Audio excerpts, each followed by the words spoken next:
Enra krono anso omampani adodan Akufo-Addo ekobie eye VW adwumakuo na womo ebehyehe ka mfidie ho nsem ewo memu no na wei eye de edikan kura womo ate ano enti ono so ete hyen no bia no. The VW is going beyond the Beetle to assemble in Ghana other brands, namely Tiguan, Terramount, Amarok, Caddy, Polo, and Passat. Volkswagen means the people's car. So I'm expectant that the brands being assembled in Ghana would not only be affordable, but also be of the highest quality.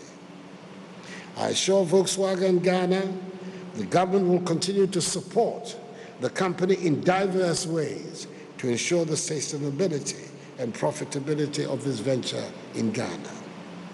To this end, the Chief of Staff at the Office of the President has issued recently a new directive to all ministries, departments, and agencies, and indeed to the Public Procurement Authority, to give first preference to the acquisition of locally assembled vehicles when public funds are used to buy vehicles.